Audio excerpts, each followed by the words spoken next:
بسم اللہ الرحمن الرحیم اللہم صلی وسلم وبارک علی سیدنا و مولانا محمد۔ آج انشاءاللہ عز و جل ہم جس ٹاپک پر بات کریں گے وہ ہے شیطانی وسوسہ، شیطانی چکر۔ کیونکہ عمومی طور پر لوگ وسوسوں کی وجہ سے بھی بہت زیادہ پریشان ہوتے ہیں، اور وسوسوں کی وجہ سے کبھی کسی چیز کا شکار کبھی کسی چیز کا شکار ہو جاتے ہیں، اور اس حوالے سے وہ بہت زیادہ پریشان بھی ہوتے ہیں۔ تو یاد رکھیے کہ سب سے پہلے وسوسہ ہے کیا چیز، اس چیز کو آپ نے سمجھنا ہے۔ وسوسہ کہتے ہیں دھیمی آواز کو، یعنی آہستہ آواز کا آنا، اس کو کہتے ہیں وسوسہ۔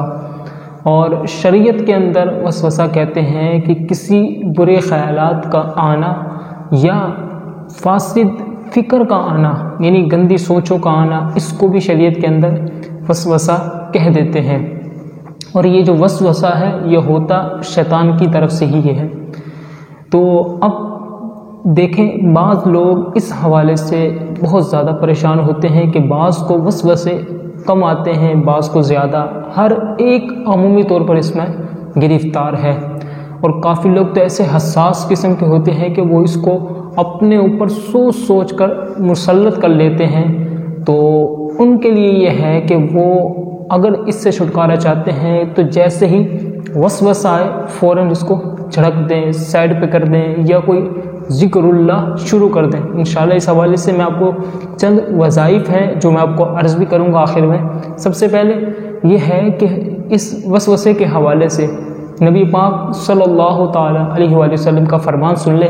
کہ حضرت ابو ہریرہ رضی اللہ تعالی عنہ سے روایت ہے، فرماتے ہیں کہ نبی پاک علیہ الصلوۃ والسلام نے فرمایا کہ برے خیالات کا آنا یا فاسد خیالات کا آنا یہ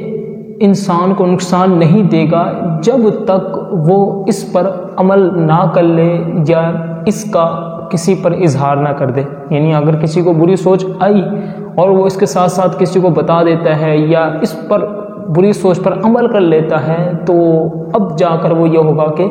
اس میں وہ گناہ گار ہوگا، ورنہ وسوسوں کا خالی آ جانا ذہنوں کے اندر یہ نقصان نہیں دیتا۔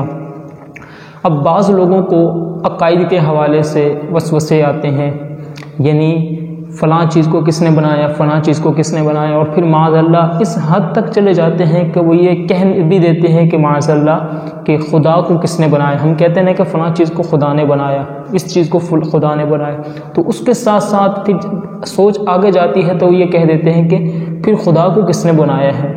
یہ ہیں فاسد خیالات، یہ ہیں شیطانی وسوسے۔ تو اس سے ہم سب کو اپنے آپ کو محفوظ رکھنا ہے، اور اس کا جو محفوظ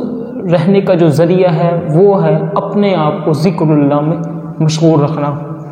اور اپنے سوچ کو ان چیزوں سے پاک رکھنا۔ اب بعض یہ ہوتا ہے کہ ایمان کے بارے میں بندے کو جب وسوسے آتے ہیں تو یہ بعض علماء فرماتے ہیں کہ یہ قوت ایمان کی علامت ہے، کیونکہ جہاں کچھ ایمان ہوگا، جہاں کچھ خزانہ ہوگا، وہیں ڈاکو اپنا کام کرتا ہے یا اپنی ڈکیٹی کرتا ہے۔ تو اسی طریقے سے جب بھی ایمان والا ہوگا، اپنی ایمانیت میں مضبوط ہو رہا ہوگا، نماز روزوں کی پابندی کر رہا ہوگا، تو اسی حساب سے جو شیطان لعین ہے وہ بھی اس کے پیچھے لگا ہوگا، اور وہ طرح طرح کے برے خیالات، برے فاسد خیالات کو انسان کے ذہنوں میں وہ ڈالے گا۔ تو اب بلکہ مفتی احمد یار خان نعیم رحمۃ اللہ علیہ نے فرمایا کہ وسوسوں کا آنا عین ایمان ہے، یعنی ایمان کی اصل ہے کہ وسوسوں کا آنا۔ وسوسے عام طور پر اسی کو آئیں گے جس کے اندر کچھ ہوگا،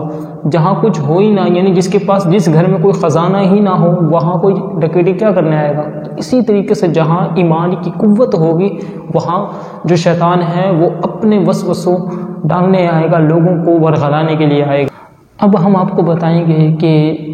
وسوسوں سے بچنے کا علاج کیا ہے، اور وسوسوں سے بچنے کا جو بہترین وظیفہ ہے وہ ہے استغفار کی کثرت، کہ بندہ جب بھی وسوسے آئیں، برے خیالات آئیں، بعض لوگوں کو تو نماز میں بھی برے خیالات آتے ہیں، کافی دوست احباب اس حوالے سے بتاتے بھی ہیں کہ یار جب نماز میں جاتے ہیں تو برے قسم کے خیالات آ رہے ہوتے ہیں، برے قسم کے خیالات آنے کی وجہ سے ہم اپنی نماز کو بھی درست طریقے سے پڑھ نہیں پاتے۔ تو ان کے لیے بھی بہترین وظیفہ ہے کہ جو اس حوالے سے بھی پریشان رہتے ہیں کہ نماز میں ہم نماز پڑھتے ہیں تو برے خیالات آ رہے ہوتے ہیں، تو ان کے لیے یہ ہے کہ وہ نماز کے علاوہ جب بھی چلتے پھرتے اٹھتے بیٹھتے استغفار کا جو ہے ورد یہ اپنے زبان پر لے آئیں۔ اور اسی طرح ایک وظیفہ ہے جو وہ یہ ہے کہ آپ باقاعدہ اس کو اسکرین پہ دیکھ رہے ہوں گے، وہ ہے هو الاول والآخر والظاہر والباطن وهو بكل شيء علیم۔ اس کو بھی اپنے جب بھی وسوسہ آئے فوراً اس کو پڑھ لیں، انشاءاللہ اللہ تعالیٰ نے چاہا تو جو وسوسہ ہے وہ دور ہو جائے گا۔ اسی طریقے سے ایک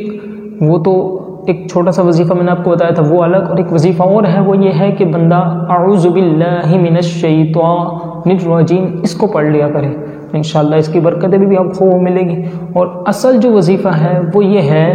کہ 11 مرتبہ درود پاک پڑھ لیں، اور 11 مرتبہ درود پاک پڑھنے کے بعد 11 ہی مرتبہ استغفر اللہ پڑھ لیں، اور اس کے ساتھ ساتھ یہ ہے کہ اعوذ باللہ من الشیطان الرجیم بسم اللہ الرحمن الرحیم پڑھنے کے بعد سورۃ الفلق اور سورۃ الناس،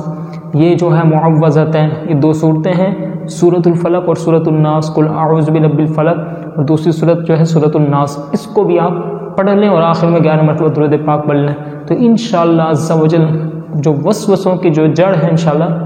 ختم ہو جائے گی، انشاءاللہ عز و جل جو وسوسے ہیں جڑ سے ہی ختم ہو جائیں گے۔ اور اس کے علاوہ جو ہے نا مفتی حضرت امام غزالی رحمۃ اللہ علیہ نے اپنی کتاب منہاج العابدین میں بہترین قسم کی وضاحت فرمائی ہے کہ یاد رکھیے گا کہ بعض اس حوالے سے پریشان ہوتے ہیں نا کہ وسوسے جا نہیں رہے، بڑے وظائف پر عمل کیا پھر بھی نہیں جا رہے، تو ان کے لیے حضرت نے فرمایا کہ وہ یہ سمجھ لیں کہ اللہ تبارک و تعالیٰ کی طرف سے آزمائش ہے، یعنی اللہ تبارک و تعالیٰ اس کو آزما رہا ہے کہ اب بندہ کہاں تک صبر کرتا ہے، کہ بندے کو شیطان لعین تو وسوسے ڈال رہا ہے، لیکن میرا محبوب بندہ کہاں تک میری محبت میں صبر کر کے وہ اجر عظیم پاتا ہے، کہاں تک میرا قرب حاصل کرتا ہے، تو یہ بندے کے اوپر ہے۔ تو وسوسوں کا آنا اچھی چیز کہ بندے کی قوت ایمانی کی ایک بات آ جاتی ہے کہ بعض علماء نے، جیسے میں نے آپ کو مفتی احمد یار خان نعیمی کا فرمایا کہ آپ فرماتے ہیں کہ عین ایمان ہے وسوسوں کا آنا، تو اب وسوسے آئیں گھبرانا نہیں، اس کا بہترین وظیفہ میں نے آپ کو بتا دیا، انشاءاللہ عز و جل اللہ تعالیٰ نے چاہا تو وسوسے دور ہوں گے۔ اللہ تبارک و تعالیٰ ہم سب پر اپنا کرم و فضل فرمائے۔ ہمارے وہ بہن بھائی جو وسوسوں کی وجہ سے کافی پریشان رہتے ہیں، اللہ تبارک و تعالیٰ ان کے وسوسوں کو ان سے دور فرمائے انشاءاللہ عز و جل۔ آپ ان پر عمل کریں، بہت فائدہ ہوگا۔